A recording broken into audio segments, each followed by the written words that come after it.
آئیے تمہیں میں کہانی سناؤں۔ آقا کریم علیہ السلام جا رہے تھے عیدگاہ کو، راستے کے اندر ایک یتیم کھڑا تھا اور آقا کریم نے کہا کہ بیٹے آج تم یہاں کھڑے ہو، کہا فلاں غزوے میں میرا باپ شہید ہو گیا تھا، میری ماں کا سایہ بھی میرے سر پہ نہیں ہے، لوگ اپنے گھروں میں ہیں، میں کس دہلیز پہ جاؤں؟ اچھا انتظار ہو رہا ہے عیدگاہ میں، حضور نے یتیم کو سینے سے لگایا، گھر لے گئے اور سیدہ فاطمہ سے کہا کہ جس طرح کا لباس حسنین کو پہنایا ہے اس کو بھی پہناؤ۔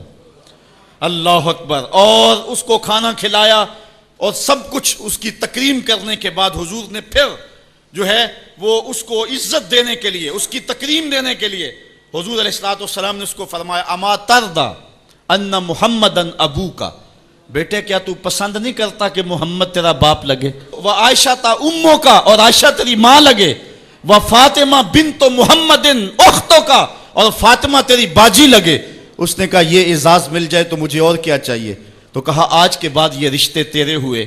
ایک انگلی سے حضور نے حسنین کو تھاما ہوا ہے اور دوسری انگلی سے اس یتیم بچے کو تھاما ہوا ہے۔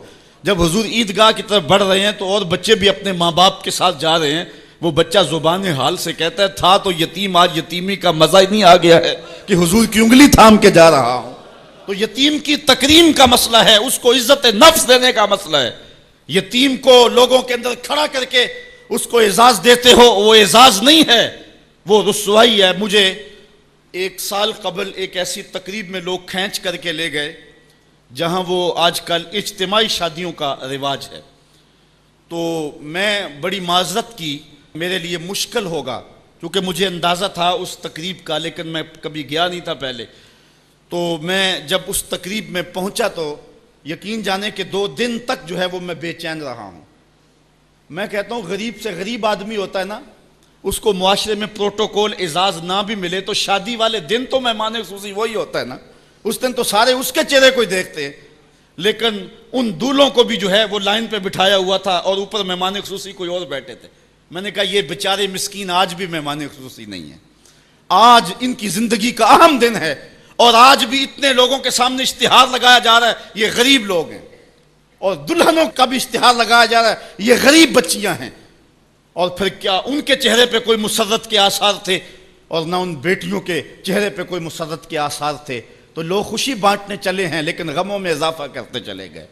رات کی تنہائی میں نکلو، اندھیرا پھیلا ہوا ہو، کوئی دیکھنے والا نہ ہو، اپنے سائے سے بھی بچو اور جا کے غریب کے گھر میں رقم پھینک کے آ جاؤ، اسے پتہ نہ ہو یہ پھینکی کس نے ہے، اور پھر وہ شادی کریں جو دعائیں ان کے کلیجے سے نکلیں گی عرش تک پہنچیں گے۔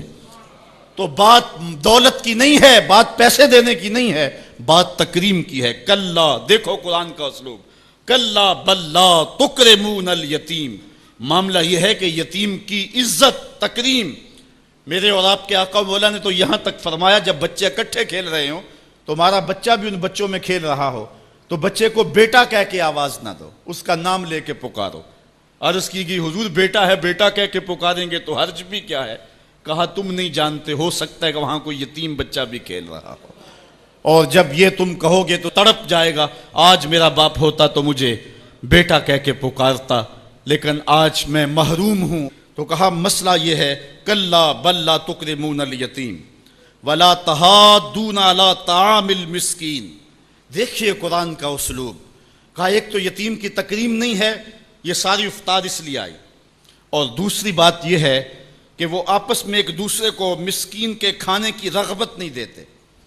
یعنی ایک شخص خود غریب ہے اور اتنی طاقت نہیں رکھتا کسی غریب کی پرورش کر سکے، وہ عہدہ برا نہیں ہو سکتا کہ اتنا کہ میں تو کچھ کر نہیں سکتا، کوئی بھوکے تڑپتے ہوئے غریب کو دیکھے خود نہ دے سکے، اللہ نے اسے زبان تو دی ہے، کسی امیر کی دہلیز پہ وہ نہیں جاتا یہ چلا جائے اور جا کے توجہ دلائے کہ میرے ہمسائیگی کے اندر ایک یتیم تڑپ رہا ہے، بیوہ کی بیٹیاں بوڑھی ہو رہی ہیں دہلیز پہ، اور وہ جا کے اپنے اعتبار پہ جو ہے ان کا انتظام کر دے۔ یہ ہے ولا تحاضون علی طعام المسکین۔ بلکہ رویہ کیا ہے؟ وَتَأْكُلُونَ التُّرَاثَ أَكْلًا لَمًّا، اور میراث کا مال تم ہپ ہپ کر کے کھاتے ہو، تمہیں پرواہ نہیں ہے۔ بیٹیوں کا حق اہل عرب جو ہے وہ غصب کر لیتے تھے اور بیٹیوں کا حق نہیں دیتے تھے۔ وَتُحِبُّونَ الْمَالَ حُبًّا جَمًّا، اور دولت کی محبت رچ بس گئی ہے کلیجے کے اندر، دل کے اندر اتر گئی ہے، تڑپتے ہوئے لوگ بھی دیکھتے ہو لیکن تو جوہریوں کے منہ نہیں کھلتے۔